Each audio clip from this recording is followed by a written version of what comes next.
Tawala ako sa ulo. Gusto ko mautak to, hindi mautakan. Hindi katulad ng tambo.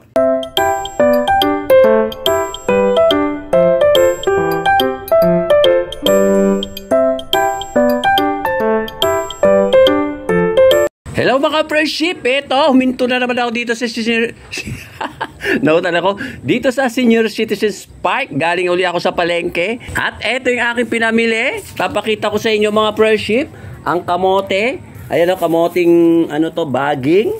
Magkano isang kilo nito? 40 pesos. Kalating kilo ito mga friendship. Kaya 20 pesos.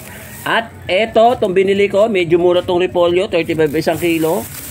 8 pesos ito. 8 pesos. Tapos, ito, mali to, 130 isang kilo itong sibuyas na imported. Bili ko dito, 18 pesos. Dahil malang sili sa ano, sa palengke, 3.10 dito sa pinagbilihan ko doon sa supermarket. Bumili ako doon ng sili. Ito, 22 pesos. Bali, 22. Ayan, 22 pesos. Mga fresh ship sa palengke napakamahal, minsan 5 piso isa, yung malaki. At eto pa, bumili din ako ng ano ko, candy, panghimagas, pagkakain. Ayan, panghimagas. 35 pesos. Tapos itong ano to? Tomato sauce na walang tomato. Sauce lang. Ayan, eto oh. Ayan. Bili ko dito 14 pesos. Di ba mga ay matutumba, lumalatambay. Ayan, ayan yung mga pinamili ko mga friendship. O sige na, mamaya na ulit mga friendship. Magluluto na ako mga friendship at nakarating na ako dito kanina pa. Nagpahinga lang ako mga friendship dahil doon ako nag-vlog doon sa Senior Citizens Park at hindi ako nagpakita doon kasi nga bukayo ako. O di ba, bukayo. At yan, mag-umpisa na tayo magluto. Ito ang ano, unahin kong ilalagay ang aking bawang. Gawin natin golden brown at hindi golden black. Ito yung white onion na mahal. Mas mahal ang kulay ano, ang purple onion kaysa sa white onion. Kaya ito yung binili ko mga friendship. Medyo mura. At isusunod na natin ang tomato na walang sauce. Mamaya na ang sauce. Ayan, di ba? Ganda ng kulay. Kulay orange. Kanina sa palengke, medyo mababa na ang kamatis. May 30, may 40, may 60, may 70. Ang sibuyas, ubod ng mahal. Pinakamababang presyo ng sibuyas, 150. Medyo juloksay pa. Mukhang rejectable pa yung presyo na yon mga friendship. Friendship, medyo luto na yung kamatis at sibuyas at ilalagay na natin ang pinakabida. Ito, salmon. Ulo ng salmon, nagluto ulit ako ngayon ito. Dati, nung una, ano ba kanina? Sinigang, tapos nilaga, tapos, ano pa ba isa? Paksiw na salmon. Ngayon naman, eto. Abangan nyo kung ano to, kung anong luto ito mga friendship. Yan, o, di ba ganda? At isasabay na natin ang eto. Potato sweet. Nasabay na natin. Ngayon ko lang ulit ito ginawa ito mga friendship. Yan o, yung talbos, kamote, tsaka mayroong ulo ng salmon. Andito ulit si Empanada Boy at dito siya kakain. Dito siya lalafangers, mga friendship. Yan, gisa-gisa muna natin, mga friendship. Ganyan. Ayan, mga friendship, nagisa na ng konti. Lalagyan natin ang soy sauce, toyo. Tsaka ito, oyster sauce. Konting oyster sauce mga friendship. Yan. Paminta. Parang si Empanada Boy. Bechin. Eto, bechin. Ito ang tinatawag na adobo. Adobong salmon. Lagyan natin ng kanina tomato, ngayon tomato sauce na walang tomato. Sauce lang siya. Oh, yan. Oh. Invento ko lang na naman to mga friendship. Ano kaya kalalabasan nito? Ngayon ko lang uli niluto ng ganito kasi ilang beses na ako nagluto ng salmon, iba-iba. Kaya iniba ko, inimbento ko lang mga fresh ship. At lagyan ng konting tubig, hindi siya hugas bigas. Yan. Medyo dinamayan ko ng konting tubig para maluto yung potato sweet. At tutuyuin ko siya mga fresh ship. Takpan. Mga fresh ship, eto na yung aking niluluto. O diba ganda ng kulay? Malapit-lapit ng maluto ang potato sweet. Mamaya-maya ilalagay ko na yung ibang sahog pa mga fresh ship. O diba ang ganda ng kulay. Mukha siyang masarap at masarap talaga siya. Takpan! Mga fresh ship, lalagyan ko na ng konting asim, kalamansi. Konti lang mga fresh ship kasi maasim ang kalamansi.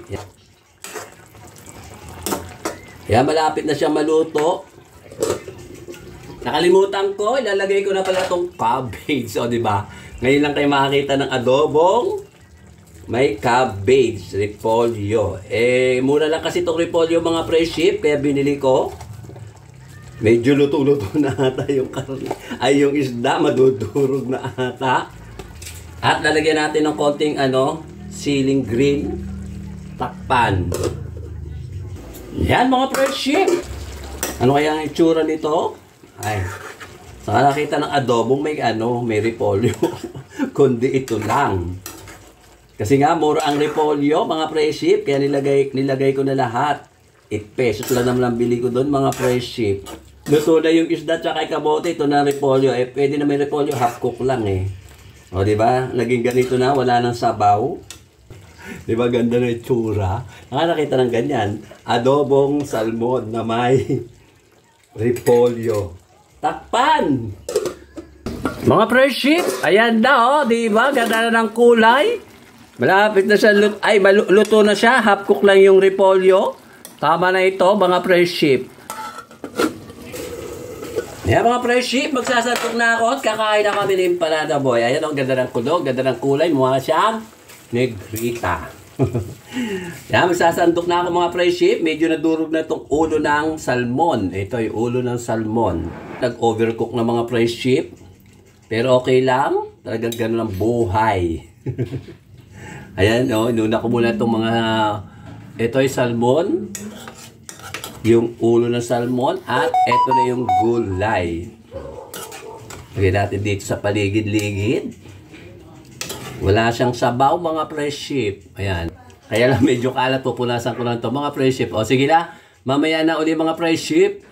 Diba? Sarap. Mamaya na uli. Mga fresh ship, ito na ang aking finished food. Adobong salmon na may kamote. Repolyo, diba? Ngayon ko lang ginawa ito mga fresh ship. Yung adobong salmon na may repolyo. Tsaka may sili siya. Nilagyan ko rin mga fresh ship, kamatis, oyster sauce, at kung ano-ano pa. O sige, nakakain na kami mga fresh ship ni EJ. Eto mga fresh ship, kakain na kami. Kain tayo mga fresh ship. At nandito na naman si Empanada Boy. EJ pala. AKA Empanada Boy. Ano ibig sabihin ng AKA? Ano? Di mo alam? Alias. Alias. Hindi, ibig sabihin ng AKA. Ano? Di mo alam? Ano? Parang ikaw lang siya. Also known... Ay. Ano? Basta ganun. Also known as. Ay. Nakalimutan ko na. Basta aka, palayaw. Basta tawag doon. Eto, kakain na kami. Eto yung Eto yung ulam namin. Yun nga sinabi ko, adobong salmon na may kamote, na may cabbage, may siling green. Pero papawisan ka na. Pinagpapawisan. At bago muna kami kumain, shoutout nga muna kay Ma'am Juby, kay Sir Glenn, at saka sa pamilya nila. At ganun din kay Ma'am Ethel, at kay Sir Robel, at sa pamilya din nila. At, siyempre, sa mga mga vlogger na Pinoy sa ibang bansa, na nanonood sa amin, ganun din dito sa Pinas, na mga vlogger, alam nyo na kung sino-sino kayo. Maraming salamat sa inyong lahat. Kakain na kami, kumain ka muna. Kain tayo. Kain ka na. Eto yung kanin namin, medyo, yung kanin ko kaninang umaga. Ay, Tumatalong pa. buhay pa mga fresh ship. Ayan. Pero ako muna nito. Sige. Sasando ko lang. Eto, tiktikman ko. Kung anong lasa. Ngayon pa lang ako nakakita ng adobong may repolyo. Oh, di ba? O, ito sa'yo to. Oh, malaman tong ulo. Ayan. Sige. Di ba ayaw mo lang mata? Ayan. Nilagay na kita dyan, ha? Tapos, ito sa akin tong isa. Ito mata. Ayaw mo lang mata, di ba? Ayoko mata. Ayaw mo lang mata. Sarap na mata. Andun yung lasa, no ba? Yan ang gusto mo. Utak. Utak. O, ito pa, oh. Ayan. Ayun mo yan, ha? Busin mo yan. Eto mga friendship, ano ba yung kinukuha mo dyan? Sili. Ayan pala sa usawa niya mga friendship, sili na binuro. Eto, tikman natin tong tag dito. Kain po tayo mga friendship. Ba sarap? Sarap ba? Pwede na. Ano? Pwede na, masarap. Di ba? Ngayon ka ba nakatikim na adobong isda na may repolyo? Oo naman. Sarap naman. Sa amin ang style na itong adobo na to. Pagka parang adobo style ng isda, tiim ang tawag. Tiim? Tiim. Ang alam ko kasi tiim, may sibuyas, walang Ganun nga. Pero walang sahog na kamote, tsaka repolyo, puro tiim lang. Pa naman siya, toyo, tsaka sibuyas, di ba? Pero ito siyempre invento ko. Sarap mga friendship, ayaw niya lang mata. Ayaw mo lang mata. Ayok lang. Sarap kayo lang mata, lalo na yung ulo, yung utak ng ulo, yun, masarap niya eh. Sa kambing masarap yun. Saan? Kambing. Kambing? Ang bango, no? Ay, mga friendship, kung nandito kayo, ang sarap na luto ko. Siyempre, luto ko. Hindi ba sabi ko sa'yo? Kung makatingin ka lang. Ano? Sabi ko sa'yo, lahat ng ulo gusto ko, wag na yung ulo ng manok. Pero ikaw gusto mo ng ulo ng manok? Kumakain din ako nun. No, sige, minsan bibili tayo nun, ulamin mo. Kaso matagal kainin yun. Bakit? Mabusisi. Kasi maraming ano yun eh. Buto. Pero ganoon talaga, ang ulo, Ay, ang masarap. yun nga, ulo ng manok, talaga marami ang buto. Eh, ulo mo ba, may buto. Pero ayaw mo talaga ng mata. Ayaw talaga ng mata. Ako, di mo tanongin, ba't ayaw ko ng ulo? Bakit?